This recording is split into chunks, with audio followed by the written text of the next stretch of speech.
नमस्कार दोस्तों, बात करते हैं यूनिफॉर्म सिविल कोड की। भारतीय संविधान के भाग 4 में अनुच्छेद 44 है,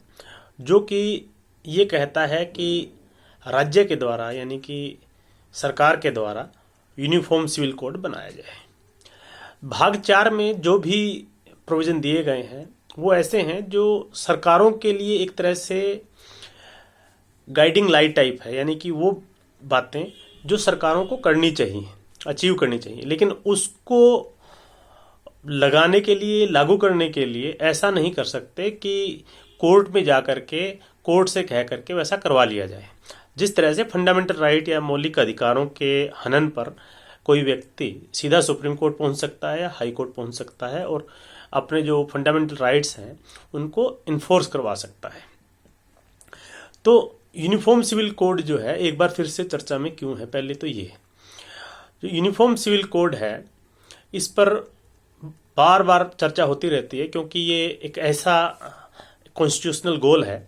जो भारत के संविधान निर्माताओं ने रखा था और उसके बाद जो है संसद पर ये है, जब कभी भी संसद इस पर काम करेगी तो भारत में यूनिफॉर्म सिविल कोड बनेगा। भारत में एक राज्य में यूनिफॉर्म सिविल कोड है, गोवा में है, लेकिन ओवरऑल जो है यूनिफॉर्म सिविल कोड नहीं है। क्रिमिनल कोड की बात करें तो क्रिमिनल लॉज जो है मोटा मोटा जो है सब पर एक जैसे लगते हैं, तो उनमें यूनिफॉर्मिटी है, लेकिन सिविल कोड में नहीं है। सिविल कोड में क्या होता है, जैसे कि भाई शादी से संबंधित मामले हो जाते हैं, संपत्ति का जो है सक्सेशन से संबंधित, इनहेरिटेंस से संबंधित मामले हो जाते हैं, मोटा मोटा यही बातें होती हैं। अडोप्शन किस तरह से होगा, प्रॉपर्टी किस में डिवॉल्व होगी, ये सब बातें उसमें आती है। तो उसके लिए अलग अलग धर्मों के अलग अलग कानून है, तो उसमें यूनिफॉर्मिटी नहीं है। वो कहीं ना कहीं भारत के जो संविधान है उसमें जो मौलिक अधिकार है उसके भी एक तरह से कॉन्ट्रैरी है, लेकिन सरकार क्योंकि सेंसिटिव इश्यू होने के चलते जो भी सरकारें रही हैं उन्होंने अभी तक इस मामले में कोई स्टेप लिया नहीं है। हालांकि कहीं ना कहीं बीजेपी का ये एक तरह से जो मेजर एजेंडा जो थे बीजेपी के, उनमें से एक यूनिफॉर्म सिविल कोड भी रहा है, और जो थे राम जन्म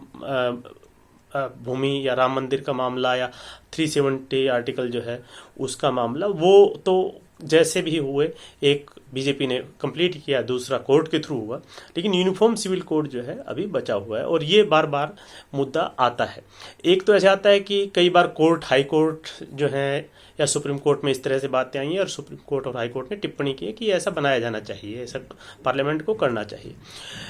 पिछले दिनों जो है दिल्ली हाई कोर्ट में एक पिटीशन पेंडिंग है अश्विनी उपाध्याय की, जिसमें ये प्रेयर की गई है कि यूनिफॉर्म सिविल कोड लाया जाए। उसमें जो सेंटर की तरफ से कहा गया कि सेंसिटिव मामला है और इस पर जो 21वें लॉ कमीशन की को बोला गया था और उनकी तरफ से जो फाइंडिंग होगी या जो उनकी तरफ से मटेरियल कलेक्ट किया गया होगा या जो भी सरकार को लगेगा उसके हिसाब से इस पर डिसीजन लिया जाएगा। दूसरा, दिसंबर 2021 में निशिकांत दुबे जो कि बीजेपी के मेंबर पार्लियामेंट है, उन्होंने भी क्वेश्चन पूछा था। उसके जवाब में जो लॉ मिनिस्टर है किरण रिजिजू, उन्होंने जवाब दिया है कि जो 22वां जो लॉ कमीशन है उसके सामने बात रखी जाएगी और वो इसकी फिजिबिलिटी पे और किस तरह से कैसे किया जाए, क्या किया जाए, उसका अध्ययन करेंगे और उसके ऊपर उस पर काम होगा। इसके अलावा आज ही के दिन जो राज्यसभा के अगर करंट डे के बिजनेस की बात करें तो उसमें लिखा गया है, जैसे आज फ्राइडे है और फ्राइडे को प्राइवेट मेंबर्स बिल भी इंट्रोड्यूस किए जाते हैं, तो उसमें किरोड़ी लाल मीना जो राज्यसभा सांसद है बीजेपी की तरफ से, उनकी तरफ से भी यूनिफॉर्म सिविल कोड पर एक प्राइवेट मेंबर बिल इंट्रोड्यूस करने की बात कही गई थी, उसमें लिखा गया था। अब प्राइवेट मेंबर्स बिल आने के चलते और दूसरी तरफ से निशिकांत दुबे जो एमपी है बीजेपी की तरफ से लोकसभा में, उनका जवाब जो किरण रिजिजू ने दिया, इसके चलते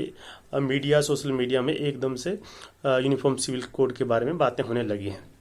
अभी हाल फिलहाल में इमीडिएटली कुछ होने वाला नहीं है, क्योंकि प्राइवेट मेंबर्स बिल जो होते हैं जनरली उनका उस तरह से कोई स्टेक इसलिए नहीं होता क्योंकि वो इंट्रोड्यूस तो कर दिए जाते हैं मेंबर्स के द्वारा, लेकिन मेजोरिटी उसको साथ नहीं देती, क्योंकि बीजेपी के मेंबर के द्वारा इंट्रोड्यूस किए जाने के बावजूद भी ऐसा नहीं है कि उसको अपना लिया जाएगा या वो पास हो जाएगा, क्योंकि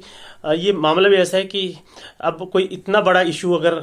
बीजेपी सरकार को करना है तो उसमें क्रेडिट जो है बड़े लोग ही लेंगे। कोई भी XYZ कोई भी मेंबर पार्लियामेंट उसमें क्यों इंट्रोड्यूस करेगा? उसमें तो फिर पार्टी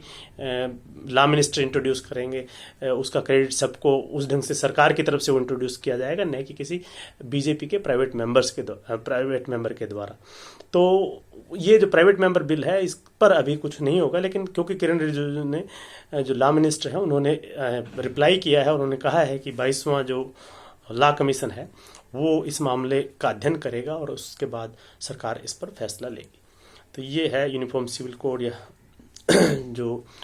इस पर डिस्कशन चल रहा है, जो सोशल मीडिया में आज ट्रेंड कर रहा है। तो इस पर ये मेरी तरफ से जो इनपुट थी। नमस्कार, धन्यवाद।